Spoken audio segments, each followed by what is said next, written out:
ẹ mọ̀ wò wípé àwọn wo ló special gangan tí mo fẹ́ jẹ́ kẹ́ ẹ screen record kí n dúpẹ́ lọ́wọ́ wọn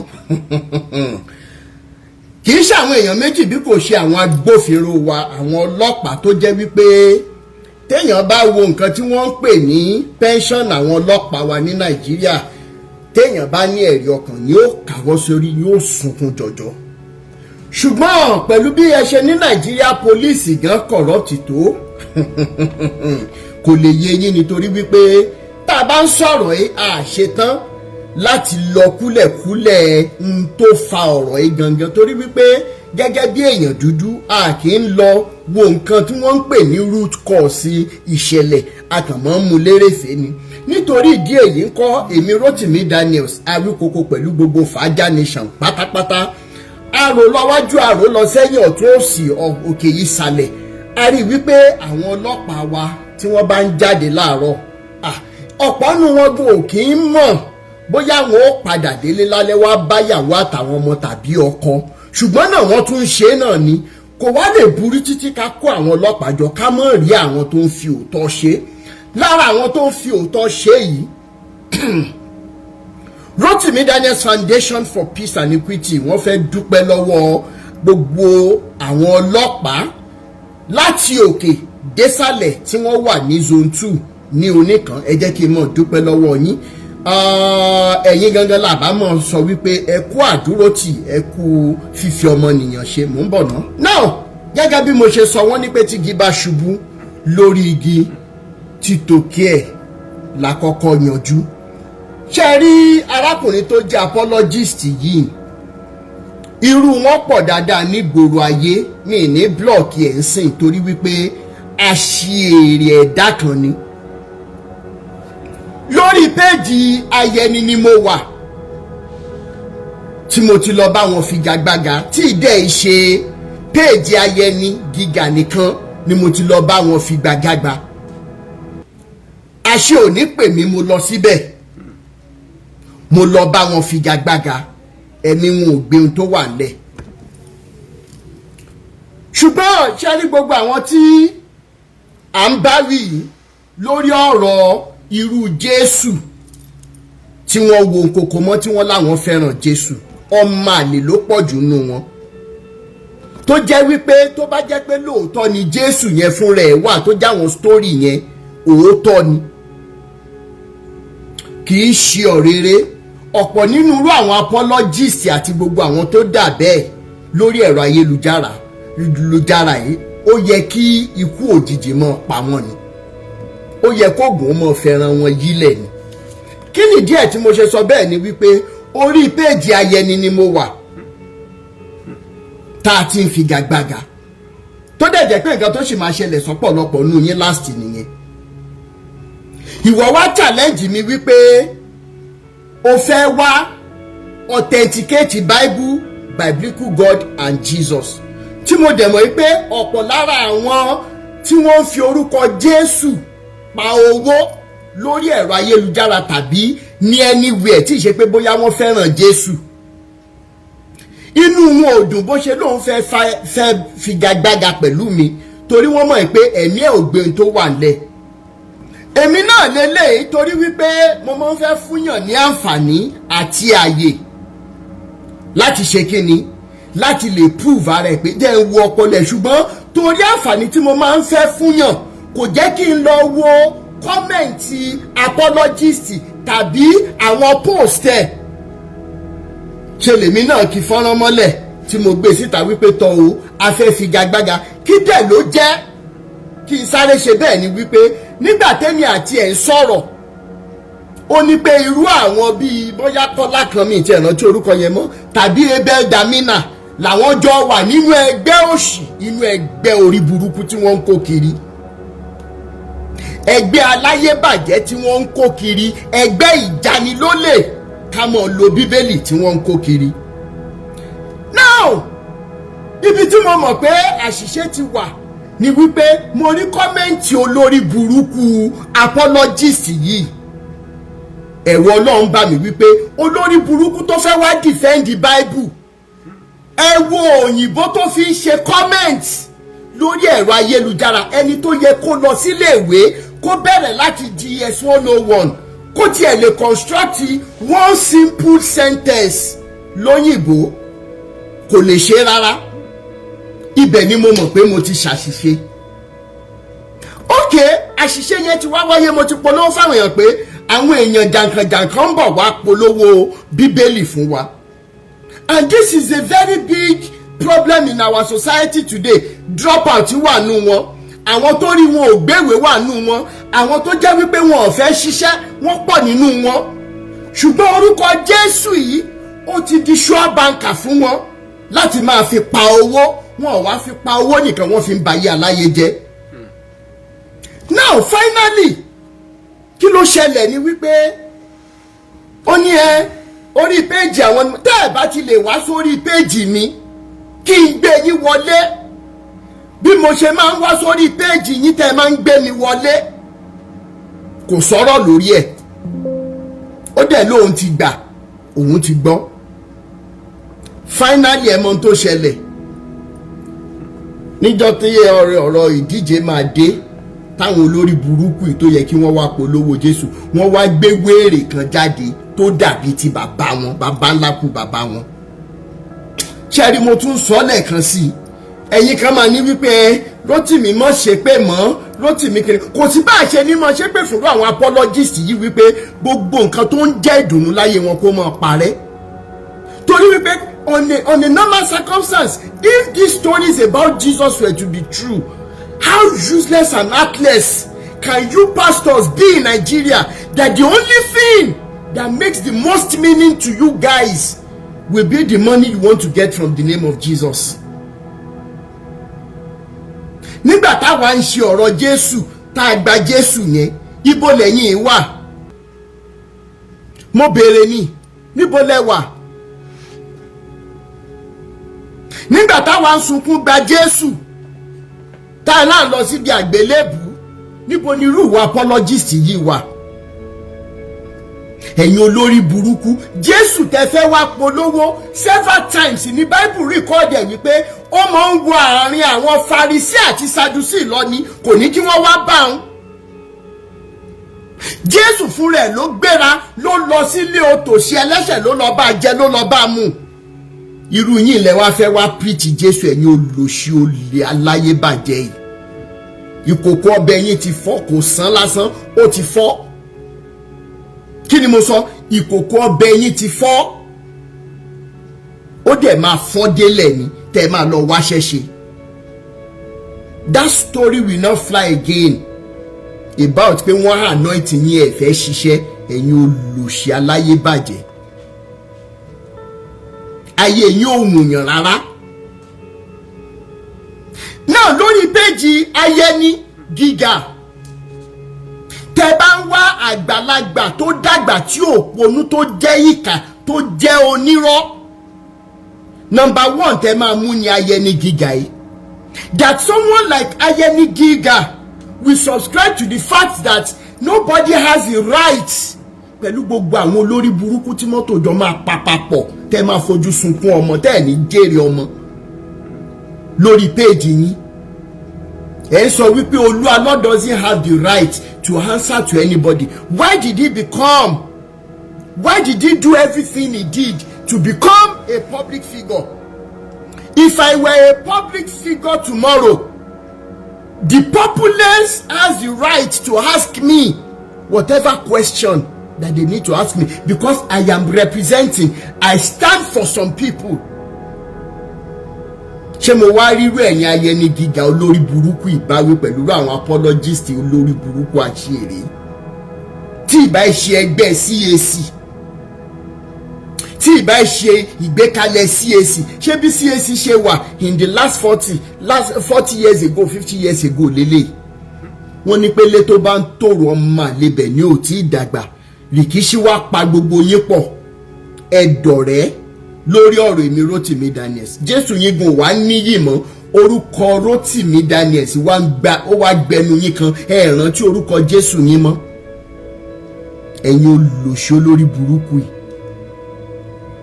At the end of the day, ẹ wá ń sọ fún Olúwa pé he doesn't have the right to answer our questions tí ìbá ṣe pé bóyá ẹlẹ́bọ lẹ́rù. Have we even alleged anything? Have we said he did anything? We are only asking on behalf of the family. Oluwano, either you like it or not, Iya Ijesha wants to see her daughter. Iya Ijesha has a right to see her grandchildren, the 3 boys.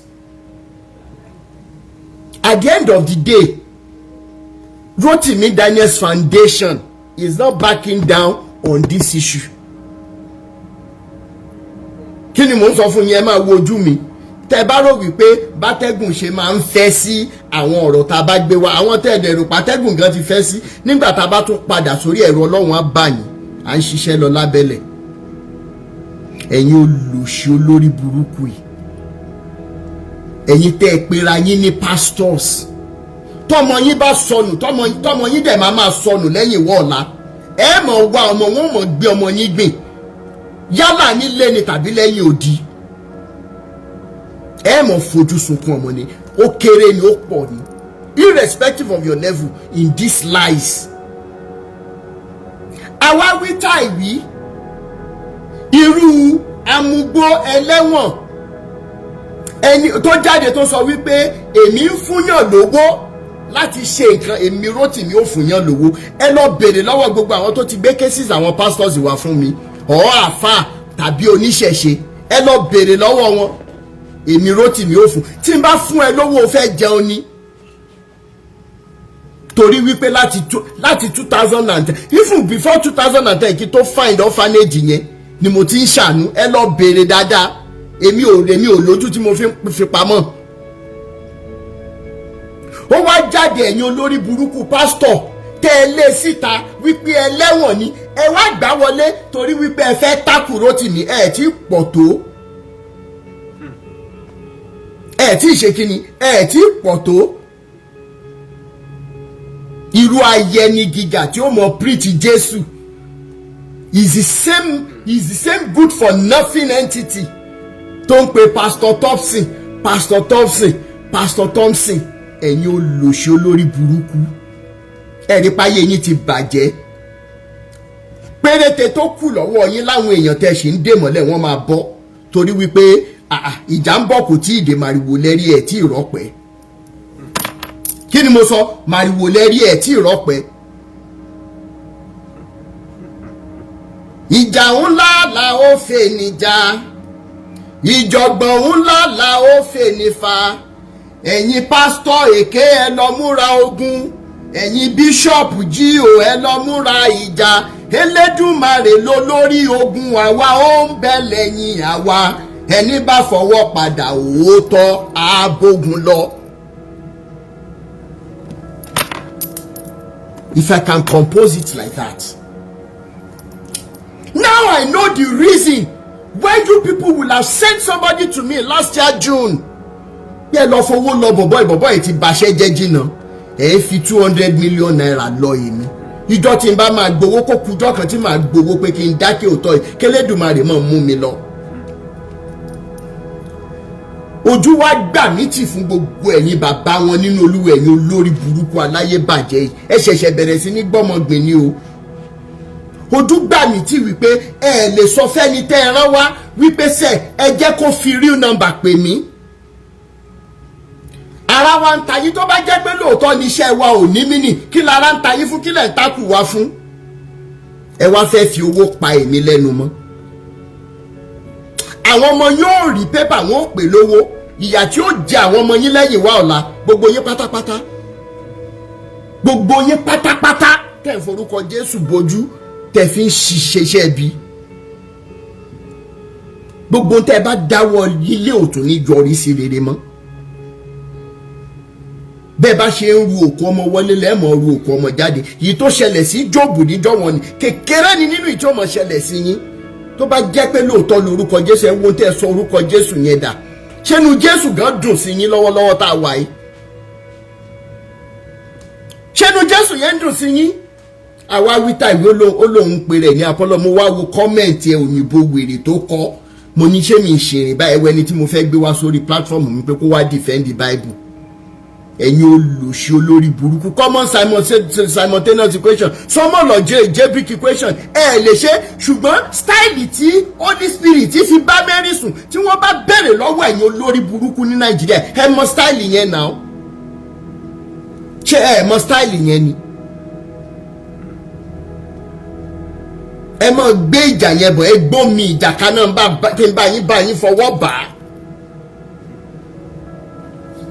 Mo wà ń lé fún yín 247 ẹ̀yin olè ọ̀lẹ aláyébàjẹ́ yìí mo tún wá ń sọ lẹ́nìí kí gbogbo àwọn ìyàwó yín àtàwọn ọmọ yín tó ti dàgbà kan máa gbọ́ kí gbogbo àwọn òbí yín kan máa gbọ́ torí wípé tá a bá fa gbòrògbòrò ó fàgbó gbogbo owó tẹ̀ ń yá lọ́wọ́ àwọn èèyàn tẹ̀ ń lo orúkọ Jésù lọ́nà àìtọ́ kí gbogbo àwọn sáìtìkì yín máa gbọ́ gbogbo owó tẹ̀ ń gbà lọ́wọ́ àwọn èèyàn tẹ̀ ń yí sítórì Jésù padà sí money making ventures irú owó bẹ́ẹ̀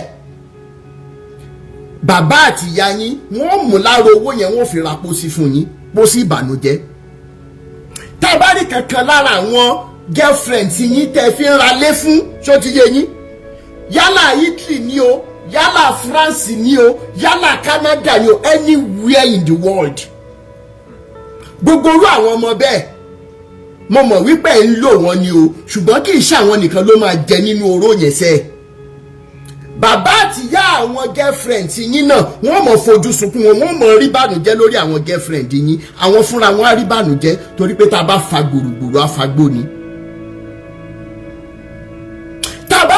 ìyàwó kankan nínú yín tàbí ọkọ nínú yín torí wípé a ní pastor mrs a ní àwọn gospel artist tó jẹ́ obìnrin tí wọ́n ń fi owó yẹn bọ́ ọkọ gbogbo tẹ́ bá fi owó yẹn kó jọ bẹ́ẹ̀ bá ṣe ń fi ojú ọwọ́ kó jọ lẹ́mọ̀ fi ẹ̀yìn ọwọ́ dànù àṣẹ́dẹ̀ ti gùn kí ni mo sọ àṣẹ ti gùn bẹ́ẹ̀ ni àwọn ọmọ tẹ́ wá ń bíjọ tẹ́ ń fi owó oògùn olóògùn tẹ́ fi ń rán lọ léèwé lénìí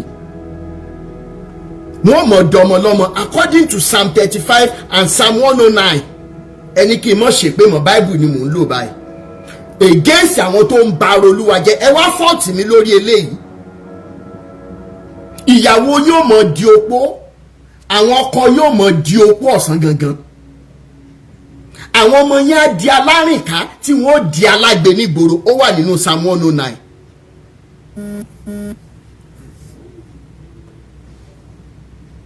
at the end of the day Jesus could go anywhere Bible says that wọ́n ń bá wọn jẹ wọ́n ń bá wọn mu láàárọ̀ lọ́sàn-án lálẹ́ olórí burúkú yóò lórí láyà ikú Jésù yìí ò ní mínì sí yín débi wípé òkè tí bàbá yóò bá tiẹ̀ wá gba táùnsì tẹ́ gbé wá lórí irọ́ ẹ jẹ́ ká lọ bá náà ṣe bá gbóòtọ́ dání olórí burúkú yín wá lọ lórí different posts ẹlẹ́mi ń parọ́ wípé èmi ń sáfẹ́yìn mo tún ti ń ṣe live video báyìí ẹ mọ̀ bọ́ ẹ wá authenticate ẹ̀yin olòṣì olórí burúkú àsìkò ti dé tán tí gbogbo àwọn oníṣẹ̀ṣe pátá tí wọ́n máa tú yín láṣìírí ẹ̀yin mélòó lẹ rí fídíò tí wọ́n ṣe ní Benin Republic lẹ́nu ọjọ́ mẹ́ta tí bàbá yẹn wọṣọ funfun báyìí tó ní wípé never again will a pastor or àfà ní abu ẹnu àtẹ́lu ìṣẹ̀ṣe ẹ ti ń jẹ́ tán tí wọ́n máa tú àṣírí gbogbo àwọn bàbá yín nínú Olúwa ṣáwọn eléyìí tó ń jẹ ìjàpá ní ká sọ ni ṣáwọn eléyìí tó lọ ń fọ aṣọ òkú every Friday ní ká sọ ni abẹ́rùpá àti ìgbọ́ wàhálà àṣírí ọ̀pọ̀ nù yín wà lọ́wọ́ mi tí ì ṣe tán ni ẹ̀yin olùṣe olórí burúkú eléyìí tó pa ìyàwó ẹ̀ tó sọ wípé ìyàwó òun pokùnso ńkọ́ torí wípé ìyàwó ẹ̀ ti rí àṣírí ẹ̀ ẹ̀yin aláṣọ òkú mi ìdẹ́rí yín bá wí àwọn tó sì ń tẹ̀lé yín ni mo rí bá wí tí ọpọlọ wọn ò ṣí à ń bọ̀ àti ìdí tó lòṣì olórí burúkú awáwítà ìwó péré ní apologist ìjáde ìwọlé yóò mọ̀ bá ọ gbogbo tó ń dùn lé ayé tó ń mí àti tí ó ní yóò mọ̀ dòfo ni wo lórí burúkú yìí finally mo mọ̀mọ́ sọ yẹn yín ìyàwó wọn tẹ́ bá ti gbọ́ story yẹn o tẹ́ bá ti rí wọn tí wọ́n ṣe kí lorúkọ ẹ̀ tí wọ́n ṣe vigil lọ́jọ́ Friday àṣírí ni mo fún yín yẹn ẹ trace wọn ẹ̀yin ìyàwó pastor especially gbogbo àwọn tó wà Ìbàdàn yẹn ẹ mọ̀ bá ń trace wọn mo já yín sí nǹkan kan ni.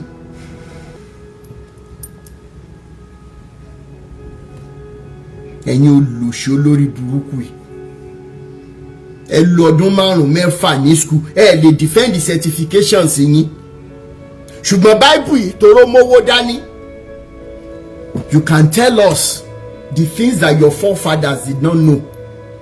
ẹ̀yin olùṣe aláyébàjẹ́ ẹ jẹ́ ká sáré gbé nǹkan yẹ̀ wò ká tó dá sétò.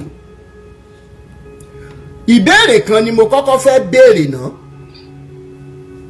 ìbéèrè kan ni mo fẹ́ béèrè.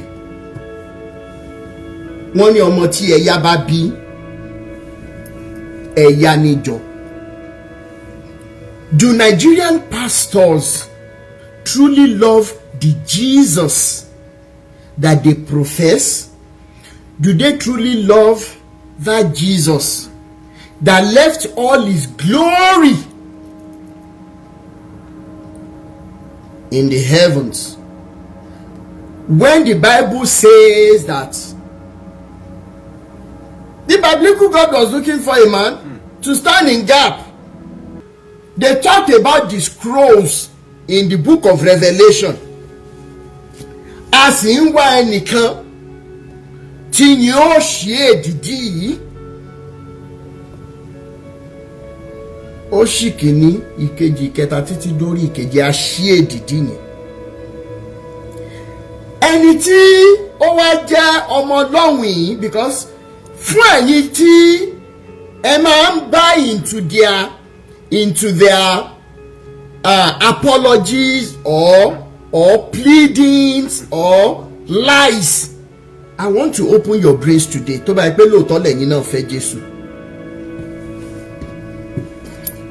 He could have chosen to continue in his glory in heavens. But in the long run, biblical God says, oh, you know what? Maybe I made a mistake by asking people to slaughter ram, to slaughter cattle and everything for remission of sins. Ẹ̀jẹ̀ yín ò tíì tó. A fẹ́ rán ẹnìkan lọ. And Jesus, the son of the biblical God, said, you know what? Father, let me go. Now, as I'm beginning these narratives, imagine that your own son were in the shoes of Jesus. Ẹ̀yin abiyamọ tẹ́ wà nule. Tẹ́ máa lọ sórí page rẹ̀ ó nìkan tó ń jẹ́ kíní kan global. Obìnrin lòun náà máa ń sọ̀rọ̀ fa. Ìjọ tó ń tiri tí mo sọ kíní kan náà ìgésì Jésù lòun ò ti follow mi mọ́. Wèrè tí mo ń sọ ẹ̀ bàbá àtìyá ẹ̀ tó ń follow. Kí ló dà fún bàbá àtìyá ẹ̀? Òun ò follow Rótìmí Daniel sí mọ́. Kí ló dà fún bàbá àtìyá yín tẹ́ ń follow? A tó bọ̀ sí wípé Rótìmí Daniels is not doing anything for followers. He's not doing it for fame. Tí n bá parọ́ ẹ béèrè lọ́wọ́ àwọn radio stations kọ̀ọ̀kan tí wọ́n ti get in touch pẹ̀lú mi pé àwọn fẹ́ ṣe interview fún mi online. Tó bá yẹ pé popularity àti pé kán lè mọ̀yàn fame ni mò ń wá. If so many of you were in my shoes, wouldn't you have accepted ká ẹ jẹ́ kí n lọ sọ lórí rédíò ẹ jẹ́ kí n lọ èmi Rótìmí. Ẹ béèrè lọ́wọ́ wọn. A tó bọ̀ sí pé ńgbà tán gbowó wá ẹ̀yin olòṣì olórí burúkú aláyébá ńgbà tán gbowó wá gbogbo èyí tó ti ṣe fáwọn bàbá ẹ̀ wọ́n ti try èyí tó ṣe gan ò lè parẹ́ anywhere in the world.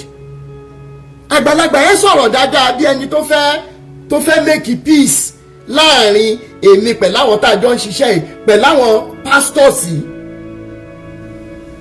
So meaning that to say they wanted to give me 200,000 naira even at that time oníye tó máa jẹ́ dollars now. Wọ́n bá dẹ̀ ti san parí nìyẹn ẹ̀ ní gbúròó mi mọ́. Àwọn wo ló bẹ̀rẹ̀ lánàá àwọn wo ló ti kọ́kọ́ bẹ̀rẹ̀ lánàá èló náà fún wọn. Because your pastors think that the free money they get is the answer to everything. Àwọn òtòṣì láyé àtọ̀run ni wọ́n. So gbogbo ẹ̀yin abiyamọ tẹ́ bá wà lórí ìrọ̀ àwọn pages yẹn tí wọ́n ti ń sọ̀rọ̀ sí mi, ẹ̀yin fúnra yín irú Jésù wo lẹ́ ń defend? Ṣé kìí ṣe Jésù tó jẹ́ kí wọ́n máa gba owó olówó kán lè máa fún ẹ̀yin náà torí pé wọ́n ń bá yín sùn? Ojú ẹ̀sìn yín ti ṣú, ó dẹ̀ máa rọ̀ láìpẹ́. Èmi ni mo sọ bẹ́ẹ̀ fún yín. What am I saying today? That Jesus came down in his glory. He left everything, he came down in flesh. We want to follow your narratives now. Finally, he was giving birth to, Herod wanted to buy him. He did this, he did ẹgbẹ́ lọ sí bíbá nítorí ẹ̀ náà láṣẹ mọ̀ pé lára Nazareti ẹ tún gbé padà wá. Gbogbo story yẹn, I don't want to digress. But do you know what happened? Nígbà tí àsìkò tó, ẹ worú humiliation tí wọ́n fún Jésù yìí. I think the closest of it all will be the passions of the Christ. Tí ìbá ṣe pé bóyá ilé òṣì náà ti bí most of you pastors tẹ́ ẹ̀ lóòótọ́ nínú, tẹ́ ẹ̀ lóòótọ́ lọ́kàn, ẹ̀ ní ẹ̀rí ọkàn. How many of you lẹ rántí passions of Christ? Ọdún tá kọ́kọ́ wò ọjọ́ náà lọ́hùn. Ẹkún ni ràì. Ẹkún ni ràì. Ṣébi tí wọ́n ti ń ná pẹ̀lú àwọn kòbókò tó ní irin nínú báyìí, lẹ́nu báyìí, tí wọ́n lù tó ń fa ẹran ara ẹ̀, wọ́n fi lu tébù yẹn. Ẹjọ́ nítorí Ọlọ́run, ẹjọ́ nítorí ìtọ́jú eléwé from NHT, ẹ jẹ́ kí n parí narrative mi, ẹjọ́ nítorí Ọlọ́run. If you know I'm operating in error, you have your page, you have your profile, ẹ lọ ṣe. If you don't understand what I'm doing, please maybe you should keep quiet first. Ẹjọ́ nítorí Ọlọ́run.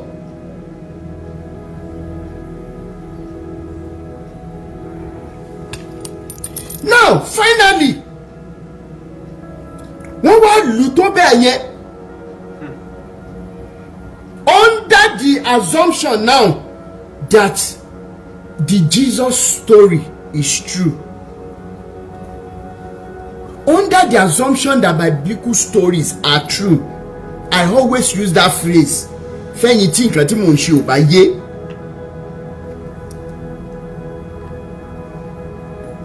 Finally, kí ló ṣẹlẹ̀? Ẹ wo sí níbi tí wọ́n ti nà tí Mary tó jẹ́ ìyá ẹ̀ tó wá fi kíní handkerchief yẹn tó fi ń nu ẹ̀jẹ̀. Káàzín pé bẹ́ẹ̀ ni gbogbo scenario yẹn ṣe rí. Ó tún wá ń gbé àgbélébù yẹn lọ. Ó wá ń gbé, thank you so much Zinia. Ó wá ń gbé àgbélébù yẹn lọ. Débi wípé ó dé àsìkò kan wọ́n tún wá nà kí ọkùnrin kan tó jáde pé tẹ́ ẹ bá tún nà.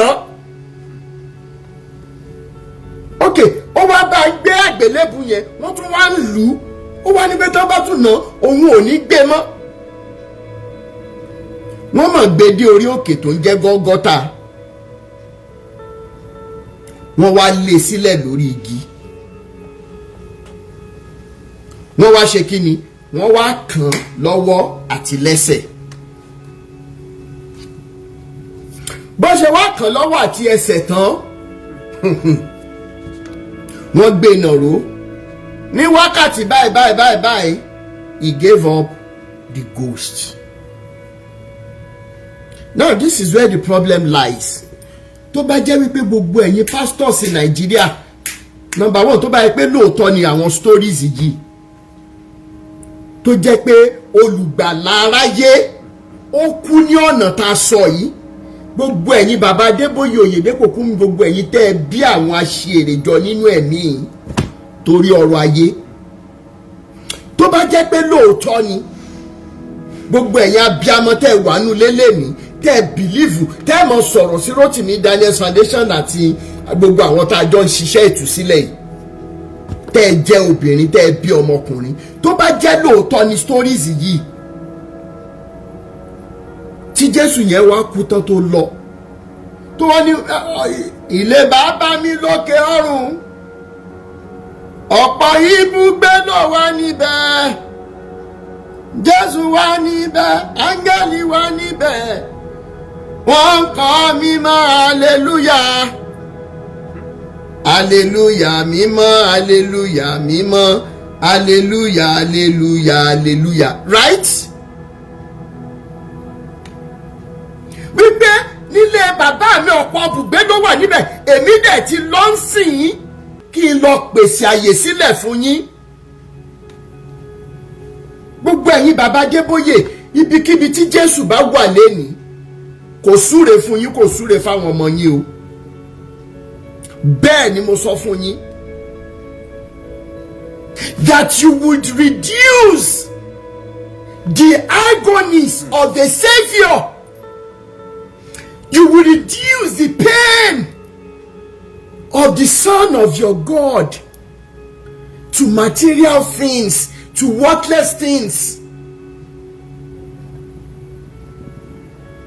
If these stories were true, all of you pastors in the house today, tẹ́ bá ní ẹ̀rí ọkàn,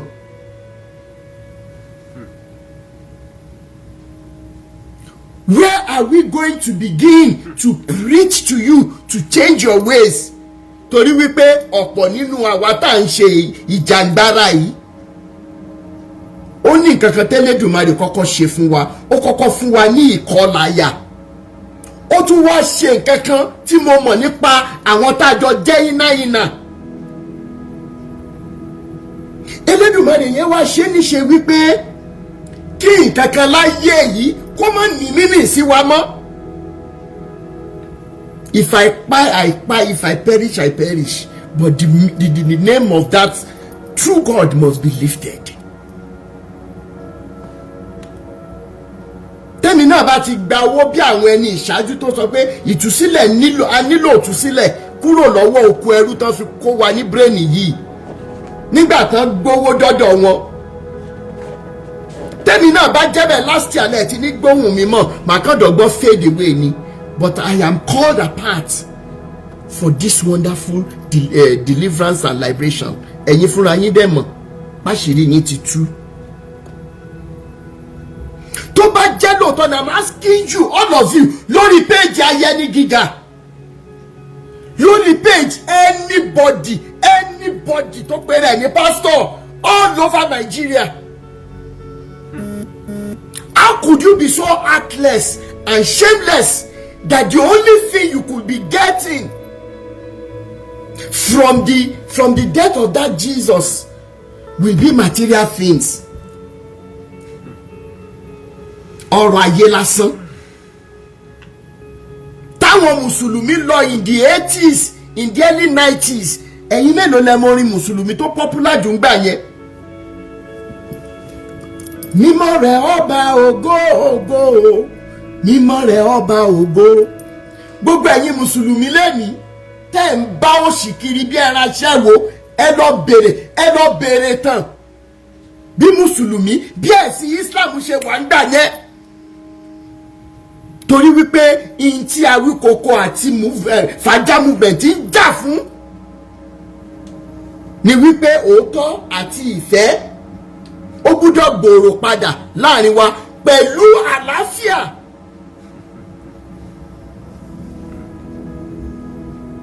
Mímọ́ rẹ̀ ọba ògo ògo, mímọ́ rẹ̀ ọba ògo. Ẹ̀yin mélòó lẹ rántí orin yẹn in the early 90s? Mo wọlé ayé kò sóhun kan níbẹ̀, mímọ́ rẹ̀ ọba ògo. Mo wọlé ayé kò sóhun kan, kò sí kankan níbẹ̀, mímọ́ rẹ̀ ọba ògo. Yàrá mọ́ bí ẹ wọlé ayé yẹn tí àìsàn máa gbé ẹlòmíì dé báyìí bóyá kídìní méjèèjì ló máa dáwọ́lẹ̀ lẹ́ẹ̀kan náà. Kábíyèsí títóbi rẹ̀. Wọ́n máa wá owó títí. Àwọn tó bá tún wá lówó yẹn wọ́n ní kò sí kídìní lẹ̀, ilé ayé yẹn lẹ́múlẹ̀ ń bayé aláyé jẹ́.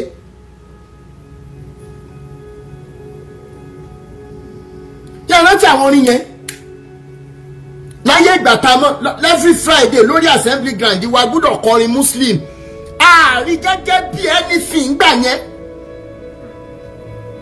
I love Islam, I love Islam because it's the religion of peace. I love Islam, I love Islam, I love Islam because it's the religion of peace. Peace. I love Islam. Àbí bá ṣe ń ṣe kọ́ nìyẹn. Bẹ́ẹ̀ dẹ̀lẹ́lẹ́ àwọn tó tún wá jẹ́ oníṣẹ̀ṣe. À ń bára wa ṣeré, à ń bára wa rìn, à ń bára wa lọ, à ń bára wa bọ̀. There was only one binding factor.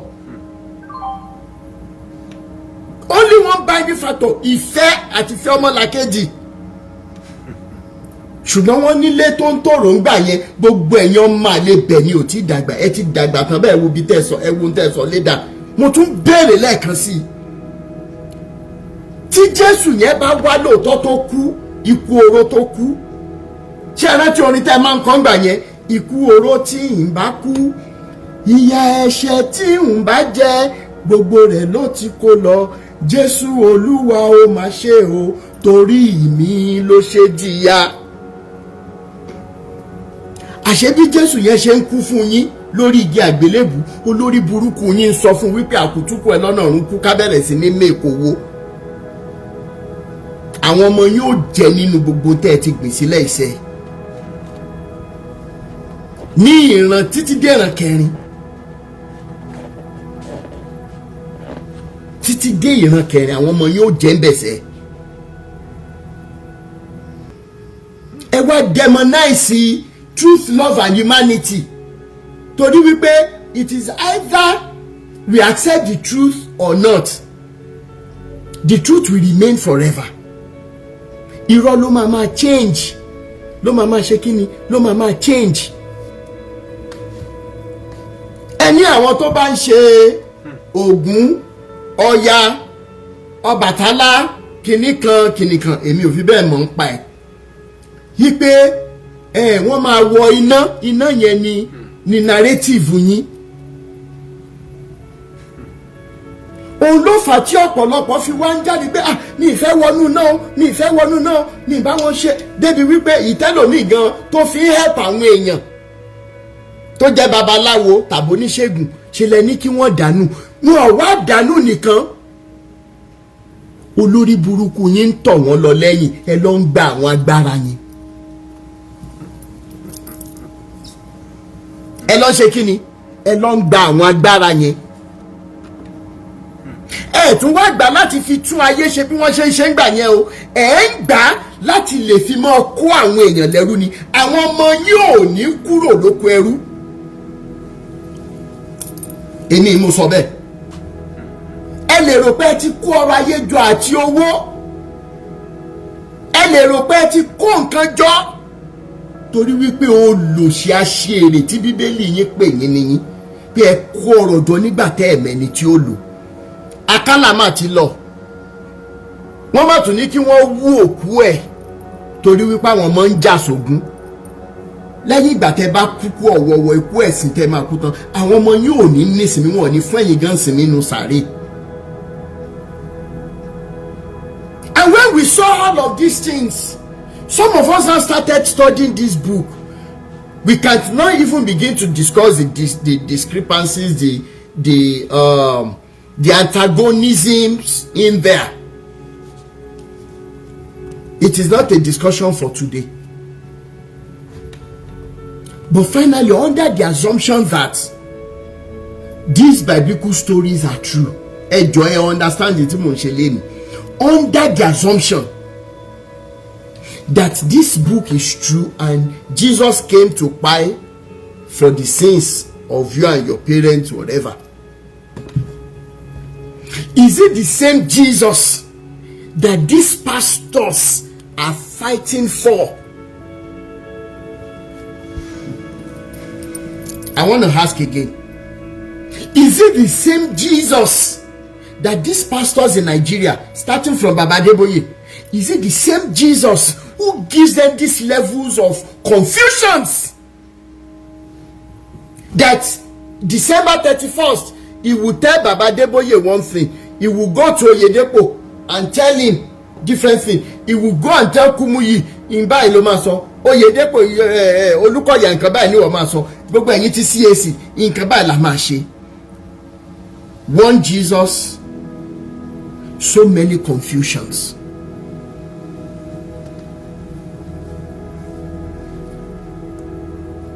And lastly, gẹ́gẹ́ bí mo ṣe post ní few days ago, mo sọ nǹkan kan, mo ní Iyabo Yẹmisí Òbé tó bá ṣì wà láyé, tó wà láyé, tó ń gbọ́ wa, gbogbo bíkíbi tí wọ́n bá fi ẹ́ há sí, mo tún sọ lẹ́ẹ̀kan sí, gbogbo bíkíbi tó bá wà, RDF will never accept a dime to keep quiet on your case until when we know you are safe and sound in health. I will say that again. Iyabo Yẹmisí Òbé, ire Olúwa ni o, ìfẹ́ Olúwa ni àti kí lorúkọ ọmọ kẹta. Rotimi Daniels Foundation, FIDA movement will never accept even billions of dollars to keep quiet on your case. Ṣé mo pé mo gbé fídíò kan jáde lẹ́jọ́ mẹ́ta tí mo lo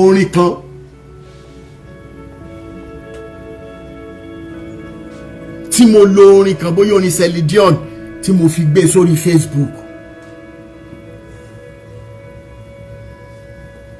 That's the if that's what it takes, right? If bending, if losing anything that belongs to this planet Earth is what it will take to locate you, to give your family rest of mind, to make sure that Iya Jesha becomes a beacon of hope again through a smile. Olúalọ́, gbogbo bíkíbi tó bá wù máa nìṣó, both home and abroad. It is the reason why I am beating my chest that Nigerian system will not fail us on this issue. Ìjọba Tinubu ò ní disappoint wa sẹ́, torí pé àwọn ọmọ tí wọ́n náà wọ́n ní fẹ́ jẹ́ kó sọnù. Àwọn ọlọ́pàá ò ní gbàbọ̀dè fún wa sẹ́, torí wípé ọmọ wọn ò ní sọnù. Nígbà tí wọ́n bá dàgbà dògbò tán, wọn ò ní jí ọmọ ọlọ́pàá Nàìjíríà gbé. Àdúrà mò ń ṣe lénìí, mo dẹ̀ mọ̀ tí mò ń sọ. Gbogbo ẹ̀yin ọlọ́pàá tẹ́ mọ̀ dìde lórí ọ̀rọ̀ yìí. Nígbà tí iṣu ọmọ bá jiná tán fún yín, mo fi títóbi Elédùmarè ṣẹlẹ́rìí, wọ́n mọ̀ bá yín dín ẹyin sí lẹ́gbẹ̀ẹ́. Kì í tún wá ṣomi nìkan lẹ́mọ̀ mú jọ́nà lọ́hùn, wọ́n mọ̀ bá yín fi wáìnì àgbàtí lẹ́gbẹ̀ẹ́ tẹ́ẹ̀nàṣẹ̀ tẹ́ jẹ wọn mọ́. Mi ní sọ jù yẹn lọ torí wípé ọlọ́gbọ́n mọ̀ ṣe ọ̀rọ̀ ẹ̀kú ni. Ṣùgbọ́n Olúalọ́ mọ̀ fò mọ́ níṣó wàá gbé Ìyábọ̀ jáde pẹ̀lú àwọn ọmọ mẹ́tẹ̀ẹ̀ta. Èmi ni mo sọ bẹ́ẹ̀. Gbogbo ẹ̀yin abiyamọ tẹ́ pé ra yín lábiyamọ nínú ilé, tẹ́ ti wá sọ pé lọ́tì mi kí ló kàn bẹ́ẹ̀, ṣé wọ́n ní kìnìkan ní kìnìkan. Níjọ́ tẹ́ bá nílò èèyàn 10 kó dìde fún ọrọ̀ ayé yín. Gbogbo ẹ̀yin tẹ́ pera yín lábíamọ nínú ilé tẹ́ ń fọ́ọ̀tì pé à ń béèrè one simple question. Èèyàn kan báyìí kò ní dìde fọ́mọ yín. Gbogbo ẹ̀yin tẹ́ pera yín ní abíamọ ṣùgbọ́n abíagbá ni yín. Inú mi dùn pé ẹ kàn sọ ẹ parọ́ wípé Rótìmí fún àwọn èèyàn lówó pé kí wọ́n sọ nǹkan kan. Ibi tó jù ti gbà mí tì fún yín ni mo ti mọ̀ pé ọpọlọ yín ti lọ. How about bloggers àtàwọn tó fẹ́ fagídí popular tí wọ́n fẹ́ máa forí gbárí àtàwọn interviewers òṣì tẹ́ bá rò wípé ọ̀rọ̀ tá à ń fà lọ ẹ máa bàjẹ́ bí ọ̀rọ̀ Mohbad irọ́ lẹ fi pa ẹ gbàgbé bó ṣe happen. Èmi ni mo sọ bẹ́ẹ̀ fún yín, ẹran mò ń fọwọ́ gbá kì í ṣẹ́gun.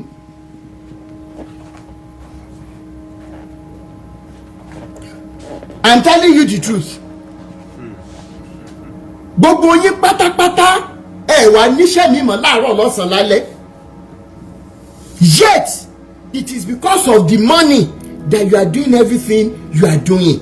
Àwọn bloggers ìtàn tún lórí láyà tán wá ń bá mi nínú inbox ńkọ́ wípé ẹni ní pé kò máa lo fídíò mi. Ṣé ẹ mọ̀ pé ok ẹ̀yin bloggers rò wípé mi lè ṣe copyright license but èló ni mo fẹ́ máa rí bẹ́ẹ̀ as against the true liberation of our people. Ẹ ń bára yín jà. Olórí burúkú yín tún wá lójútì ẹni wípé ó ń fún àwọn èèyàn lówó. Tí n bá fún àwọn èèyàn lówó tó bá jẹ́ lóòótọ́ ni mo fáwọn èèyàn lówó wípé kí wọ́n wá sọ̀rọ̀ bí tí wọ́n sọ ṣé wọ́n parọ́. What if tẹ́ bá wá gbọ́ lọ́la wípé gbogbo tí mò ń ṣe yìí pé mò ń ṣe torí owó ní ńkọ́? Àwa wíta ìwí wèrè tí wọ́n ti lù lẹ́wọ̀n tí wọ́n ti fi ọwọ́ nìkan kọ́ ni ò dá wọ́n ti lù ní pọ́npọ́lọpọlọ ẹni tó yẹ kí Christian Association nígbà tó lóun ń ṣe pastor lábẹ́ yín. And this is one of the wickedness of the body of Christ. Ẹ mọ̀ wípé Tọ́pẹ́ tá ń sọ yìí ó ní àrùn ọpọlọ fúnra ẹ̀ ló sọ. Ó lóun ń preach Jésù ńjọ́ kan ní títì póun dẹ̀ bọ́ra sí òun ọmọlúàbí. Kí ni church ṣe fún un? Kí ni church ṣe fún un? Did you conduct deliverance for him? Did you give him the necessary medical attention? Ẹlẹ́wọ̀ṣọ sí lọ́rùn ẹni pé kó máa lọlé. Body of Christ. At the end of the day, irú èèyàn yẹn wá jáde wípé torí wípé èmi fẹ́ ràn oníṣẹ́ ni mo ṣe ń fòun lówó. Ẹ jẹ́ kí gbogbo àwọn tó láti how many years ago till date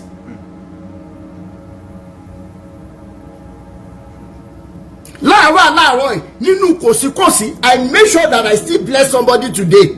As a matter of fact èèyàn méjì àbí mẹ́ta kíro ènìyàn wá jáde lọ́la pé torí mo fẹ́ fún ní mẹ́sẹ̀gì kan mo fẹ́ ràn oúnjẹ kan ni mo ṣe ń fún lówó. Ẹ jẹ́ káwọn tí Ọlọ́run ti lò mí fún ẹ jẹ́ kí wọ́n jáde lórí ẹ̀rọ ayélujára. Body of Christ is the most deadly, the filthiest, the bloodiest body in the whole world.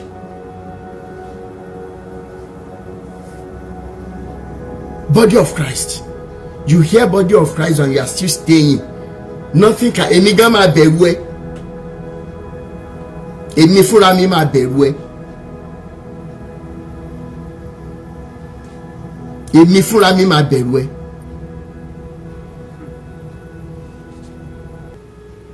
And lastly, another thing tí mo tún sọ ni wípé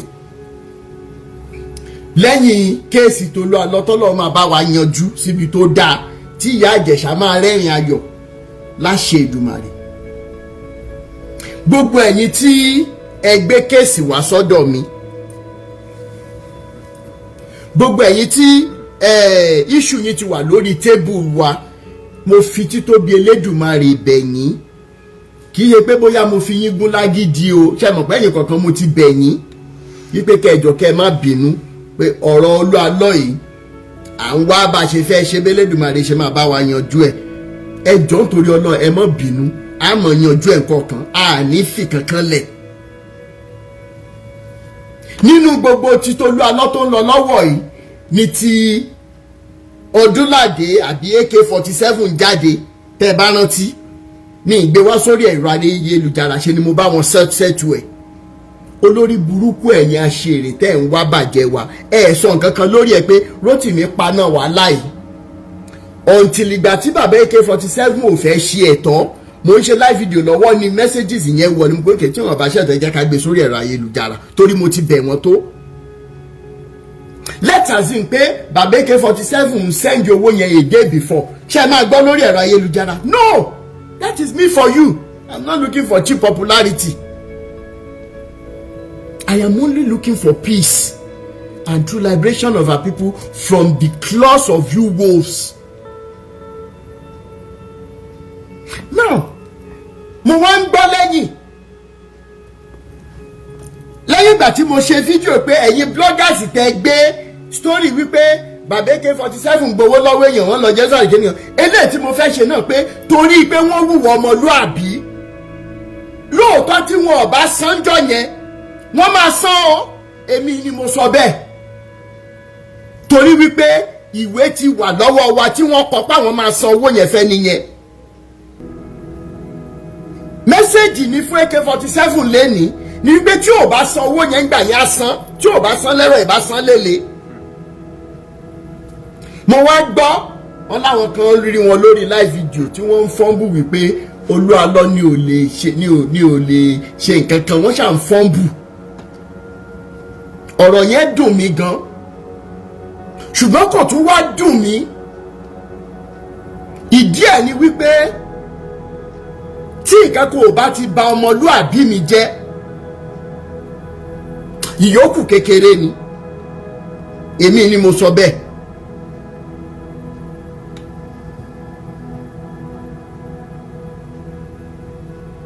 Èmi ni mo sọ bẹ́ẹ̀. So for Nigerians, tí n bá gbé ọ̀rọ̀ pásítọ̀ kan wá tó wá dọ̀la tí mo rí other antagonizing evidences, which means I should come out as a truthful person to say ọ̀rọ̀ báyìí o, nǹkan báyìí ló ṣẹlẹ̀, ìwé ni báyìí ni. Ṣé ẹ mọ̀ pé èèyàn ọmọ Nàìjíríà sì máa sọ fún mi pé Ọlọ́run ẹni yẹn ló ń fìyà jẹ mí, ló tún jẹ́ kí n wá sòótọ́ tí mo sọ ṣá lẹ́yìn olùṣírà dáradára. Kí ló AK-47 lọ máa fọ́nbù yìí pé òun gbé fún wọn gbígbóná ni, òun ṣe kinní kan gbígbóná ni. AK-47 gbé nǹkan fẹ́mi gbígbóná. Ó bà nínú jẹ́ lọ́pọ̀lọpọ̀ wípé gbogbo ẹ̀yin tẹ́ pera yín ní ìránṣẹ́ Ọlọ́run, ìránṣẹ́ Sátánì tó tó yín láyé yìí ò sí. In fact, Sátánì gan, Lucifer gan ní di apology lọ́wọ́ yín. But I will say this, kí n tó dánu dúró, your shenanigans, your lies, your wickedness will never stop me from doing the things I should do gẹ́gẹ́ bí ọmọlúàbí. How many of you lẹ́nà ti fídíò kan níbi tí mo ti ń bẹ àwọn bàbá Adébóyè pé ẹjọ́ ẹ ṣe kó dáa, ìwọ̀nba tó kù láyé yín, you can still make impact, starting from àwọn messages that you preach about ara Jésù owó ni.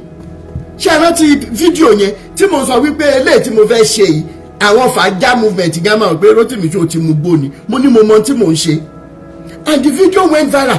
So many people appreciated it. At least you spoke with them with, with gentility, with respect, with this.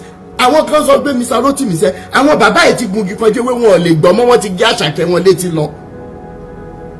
Do you know what some people said under that video? Wọ́n ní wípé Ọlọ́run àwọn bàbá Adébóyè ó ti ń na èmi lẹ́gba ló jẹ́ kémi wá sọ sorry.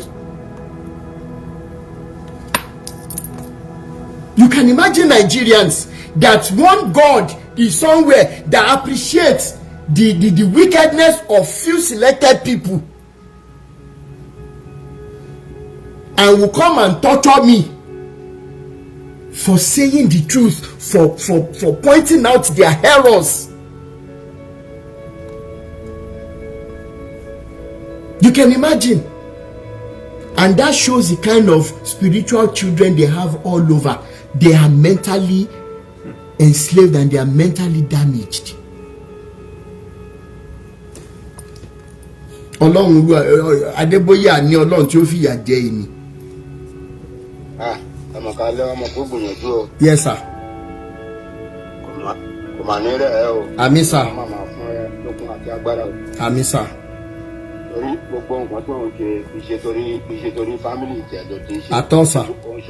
Nítorí gbogbo àgbáyé ní gbogbo àwọn olórí gbogbo àwọn tó ti wà nínú ìgbèkùn àwọn pẹyẹpẹyẹ wọ̀nyí àwọn apànìyàn tó ń pera wọn ní léèyàn gidi. Ọlọ́run Elédùmarè a máa ran gbogbo wa lọ́wọ́ o. Àmín sà. Àwọn area tí tó tẹ̀ ń dùn mí tó dẹ̀ ń bá ẹ̀mí lérù pé ṣe rí àwọn bàbá yìí la ṣe mọ̀ tá à ń pariwo wọn sí. Èmi sì nínú ìrìn àjò tí mo ti rìn pẹ̀lú àtẹ̀lé Jésù kiri tí mo jáde rẹ̀ tí mo tẹ̀lé wọn kiri yẹn.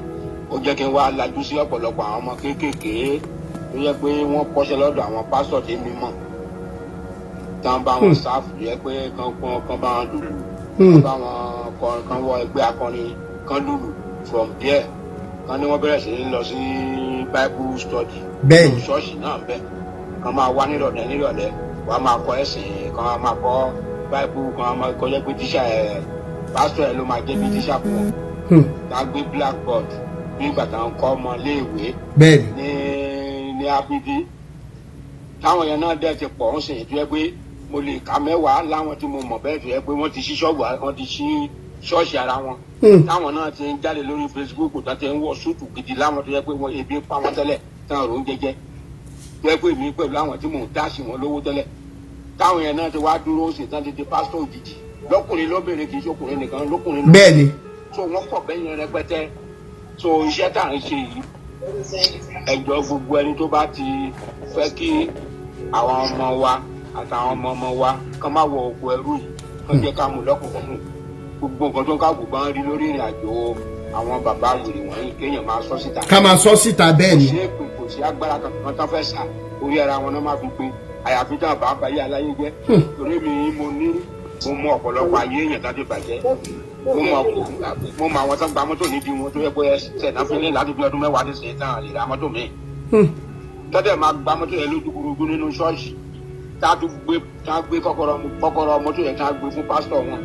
Lára àwọn tó ń sáfù lára àwọn tó ń mú lẹ́rú náà tó ń bá wọn ṣiṣẹ́ wọn á sọ di káwọn náà. Tẹ́ni tó gba mọ́tò tó ti mọ́tò fúnra àádẹ́ni tó máa fi ọ̀kadà àti márúwá gbé ọmọ àti ìyàwó ẹ̀ wá sí ṣọ́ọ̀ṣì. Lẹ́yìn sọ̀rọ̀ pé mo fi títọ́ nǹkan tó ṣẹlẹ̀ sí mi ó ṣẹlẹ̀ sí ọ̀rẹ́ àbúrò mi tó tẹ̀lé mi lọ ṣọ́ọ̀ṣì. Wọ́n gba mọ́tò ẹ̀ tó yẹ pé bí mo ṣe ń sọ̀rọ̀ yìí èmi àtẹ̀yìn ẹ̀ sì sọ̀rọ̀ dé ni torí mi mo manage property bàbá kò ní mọ́tò kò tí ì ní mọ́tò dìse wọ́n ti gba mọ́tò lọ́wọ́ ẹ̀ láti bí 10 years torí pé ìyàwó àlóyún abímọ many people like that táwọn gbogbo ìdí tìṣọ́ ẹ̀ ṣẹ́ni tán gba iye tó kọ́ nílé láti tán gba akọ́kọ́ tán gba ìwé ilé lọ́wọ́ ẹ̀ tán lọ ta ilé yẹn mọ́lẹ̀ ṣé àwọn la fẹ́ sọ ni tó ẹjọ́ gbogbo ẹ̀yin Fàájà Nation gbogbo ẹ̀yin tẹ́ bá wà lórí programu ẹ máa bá invite àwọn èèyàn. Bẹ́ẹ̀ni.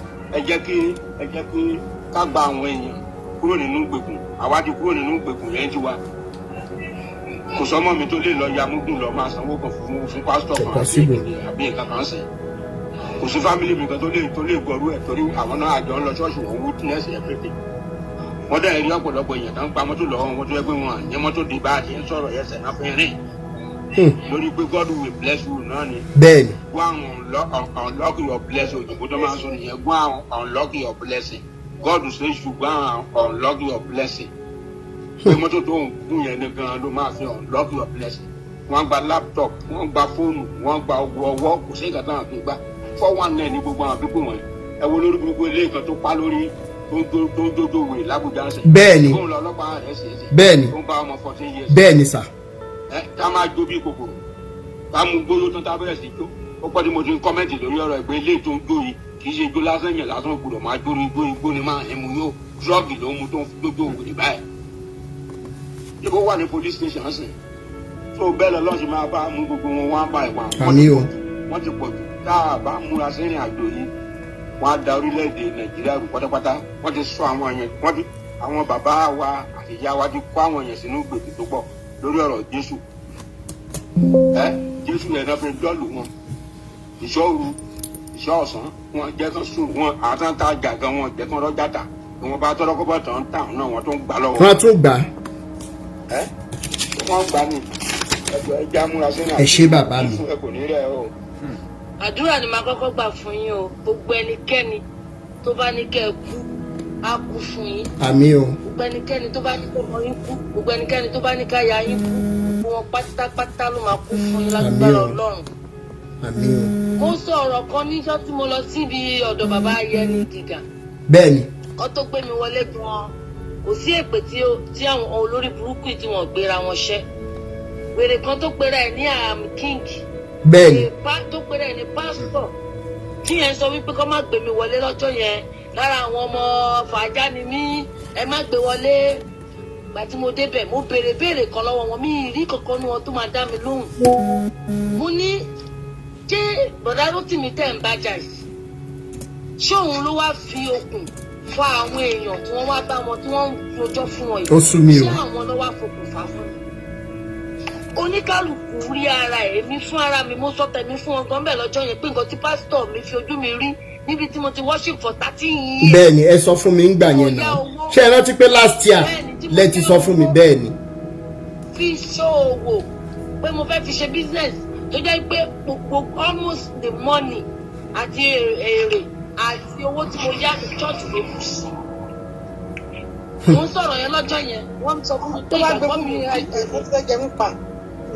etí ìgbàgbọ́ mi bá tó èmi ò ní aláìgbàgbọ́ yẹn ni máa wàásù fún mi pé kémi má lọ sí church oníṣẹ́ nínú church mi tọ́ bí mi sí tí bàbá mi ní church ẹ̀sìn táwa bá lọ́wọ́ àwọn bàbá yẹn kì í ṣe bẹ́ẹ̀ lọ ṣe ń ṣe nísìnyí tàbá wá rí ẹni tó ìfira ẹ̀ sínú ìgbèkùn ẹ̀sìn òun ló mọ̀ olúkúlùkù lè gbàdúrà nínú ilé ẹ̀ kóníkálukú dúró sílé ẹ̀ gbàdúrà èmi mo ṣe wà mò ń ṣe prayer láràárọ̀ ẹni tó bá nífẹ̀ẹ́ kó join but kí a wá máa dára wa láàmú káwọn wèrè kan wá dúró sórí ọ̀tà kán wá máa tún wá fi wá re lórí owó wa tá à ń dá kì í ṣe pé àwọn ló fún wa lówó o àwa la máa bọ́ ìyàwó àtọmọ wọn àwa là ń bọ́ wọn à ń ránṣọ sí wọn lọ́rùn tá a bá fẹ́ ṣe program convention a máa raṣọ fún pásítọ̀ wa ni àwọn ọ̀rẹ́ ni raṣọ fún wa a máa bọ́ wọn a tún máa mú àwọn ọmọ nínú ìjọ a tún máa ra nǹkan fún wọn. wọ́n dẹ̀ ọlọ́run mírèkù dẹ̀ náà ń promote fún yín o ọlọ́run tí ó lè ṣe mírèkù láyé wọn.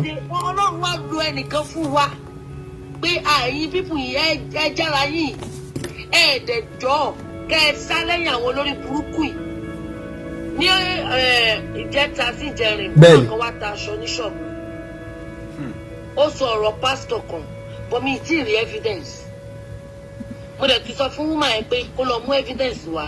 ok bọ̀dá Rótìmí ò ní ẹ bá ṣiṣẹ́ láì rí evidence. bẹ́ẹ̀ni. ó ní òun àti olórin kan ní Nàìjíríà yìí làwọn jọ lọ sí quiz kan bí wọ́n fún ẹni ẹ ní ilé wọ́n fún òun ní mọ́tò pé nígbà tí àwọn tó wá láti outside the country wá host program yẹn bí wọ́n fún òun ní kọ́kọ́rọ́ mọ́tò pé pásítọ̀ òun dẹ̀ gba kọ́kọ́rọ́ mọ́tò yẹn lọ́wọ́ òun tí n bá dárúkọ pásítọ̀ yìí náà kéèsì ẹ̀ ti wà níbi tán ló fún obìnrin kan lóyún tí ò gba ọmọ tó parọ́ wípé òun ò tí ì má rì. mo ti mẹ́ntẹ́ sọ. wọ́n lè tà mọ́ pé mo ó ti má rì. ẹni yìí náà ló tún gba kọ́kọ́rọ́ mọ́tò lọ́wọ́ arábìnrin tó tún ní kó máa ṣọ́ kiri tó tún gbé ṣépè ṣe é believe pé woman yẹn ó wá jẹni tó ń kọ́k ọjà tó ń tajà ó ń ròyìn owó tóun náà síbi ẹ̀ẹ́dẹ̀ jájára wa lórílẹ̀‐èdè. tẹ́ni yẹn ẹ bá mi sọ fẹ́ni ẹ wípé tó bá ti ní evidence ẹ̀ mọ́tò àjáde ẹ gbàgbé bó ṣe happen.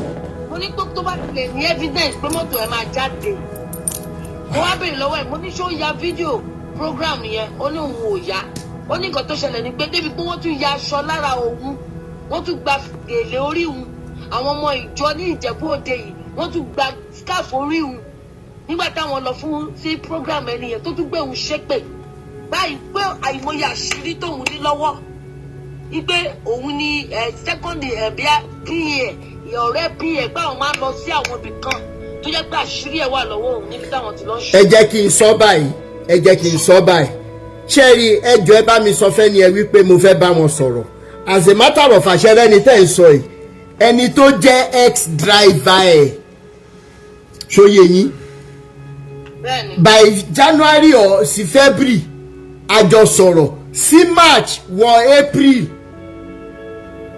ṣóyè yín so ó sọ àwọn nǹkan kan náà so tírú ẹni ìbá rẹ́dì ẹ má jò bẹ̀rù rárá ẹjọ́ jáde wá sọ mí tí ì ṣe tán ìtòrí ẹ̀ mọ́ ní pé kéèsì Olúalọ ó sì jókòó láwọn nǹkan kan lórí mo sì máa padà sórí kéèsì ẹ̀jẹ̀ sọ yìí gbogbo voice note yẹn ni máa gbé sáyé tí wọ́n bá ń gbọ́ mi lọ́wọ́ báyìí kí wọ́n máa gbọ́ ex driver sọ débi wípé nínú mọ́tò báyìí òun drive lọ́nà kẹ́kọ̀ọ́ òun páàkì ọmọ tó gbẹ́njọ́ inú mọ́tò ló ti bá a sùn tí wọn mọ̀ pé òun fi earpiece ṣètí fóònù wà nínú mọ́tò ó kó ìbásùn gidi fọmọ ọlọ́mọ nínú mọ́tò. àìmọye iṣẹ́ tó máa ń ṣe tó fi ń di àwọn èèyàn mọ́lẹ̀. ìyá mi ẹ jẹ́ kójú wa là o. ẹ ṣe ẹ jẹ́ kójú wa là. out of civility yẹn wá gbéra ẹ̀ wá sílẹ̀ ṣẹ̀ṣẹ̀ wá rí i pé àwọn ènìyàn wọn ọ̀tẹ́ tó ń pè yín àwọn tó bàtà ẹsẹ̀ yín àwọn tó lè kọ complete sentence ṣé àwọn èèyàn wá máa lọ máa bá jókòó orúwèrè tó pèrè ẹ̀ ní ayẹnijìgà ẹ̀ mo rí lórí program ẹ̀kan lánàá tó ń ṣe ní live lánàá wọ́n á kọ síbẹ̀ pé nǹkan tó ṣẹlẹ̀ sí Ìyábọ̀ orí àṣẹlẹ̀ sí ọmọ tiẹ̀ lágbára Ọlọ́run wọ́n mọ̀ nǹkan tó ń ṣe wọ́n mọ̀ níbi tó máa sá sí mọ́ńsìn mo dẹ̀ ti èmi dẹ̀ mọ́ ọkọ sọ̀rọ̀ yẹn lórí platform yìí bóyá last year pé ó máa tó stage kan sẹ́ẹ̀ wọ́n máa jẹ́ gbanà wọn nínú church ni ó máa dàbí reverse kan tí Jésù wọn ṣe ní synagogue kò síbi tó ń fẹ́ sá sí mọ́ǹsìn bí kan sójú àwọn èèyàn ti là ẹ máa wo dunamis tó jáde pé kínní pé àwọn ò ní máa televise. bẹ́ẹ̀ ni pé wọ́n gbọ́dọ̀ máa wá sí church. bàbá ọjà ti dọjà alẹ́ mọ́ wọn lọ́wọ́ Ọlọ́run á dá ọgbà àwọn tá a. ẹ ṣé bàbá mi. gbogbo àwọn alágàbàgebè Ọlọ́run á máa fi iná yọ wọ́n ni. àṣẹ Ìdùmarè. igi eléèrà ni ẹ ṣe dìmú rárá. bẹ́ẹ̀ ni o yèrèpè Ọlọ́run ti sọ wá di yèrèpè mọ́ wọn lọ́wọ́ níbi àgbámú. wọn níbi tán lè mú àwọn náà máa sá lọ bí ọ̀rọ̀ mùbá kọ́lọ́ fọ̀rùn kẹ àwọn náà máa fìlúlẹ̀ fún wa. bẹ́ẹ̀ni. ẹ rí pé àwọn even kan àwọn generals wọn mọ̀ pé business ti fọ́ the timeline religious ti expire nǹkan táwọn ṣe keep up nìyẹn. ẹ rí pé àwọn tó ń sọ̀rọ̀ àwọn tí ò tó nǹkan kan rárá ló ń sọ̀rọ̀. bẹ́ẹ̀ni. wèrè tó ń mú lábùjá tó lọ defile ọmọlọ́mọ. ṣé tí èèyàn bá pé orú yẹn tó ṣerun bẹ́ẹ̀ èèyàn lọ máa dúró ti orú yẹn gbọ́ mẹ́sẹ̀gì. nǹkan tó ń ṣọ̀pọ̀lọpọ̀ ó dàbí gúnugún tó jò pa. ṣé ẹ ti gẹ̀ẹ́tì ẹ̀ àwọn èèyàn lè lọ dúró tì yẹn ń gbọ́rọ̀ lẹ́nu ẹ̀. mo rántí bóyá bíi 2009 ni ó ní church kan tó wà ní ibi amúwọ̀dọ̀fin yẹn. girlfriend mi kan ló invite mi lọ. mo wá sọ fún kẹ́hìn pé gbàtí pásítọ̀ ní pé kí n kóun gbàdúrà fún mi mo dúró ni o gbàtọ́ di pé mi bẹ̀rẹ̀ ó ṣẹ̀ wá jókòó wá ní kémi gbé jókòó súnmọ́ òun pé so ìgbà tá a ṣáà kúrò ń bẹ̀ girlfriend mi yẹn luckily òun ìyàwó mi ń sìn mo sọ fún pé mo so detest pé kéèyàn máa gbé ọwọ́ lé mi lórí láti kékeré ni wọn kì í gbọ́ lé mi lórí ọmọ mi gan mo sọ fún tó bá lọ sí school don't allow anybody to touch your head you are a king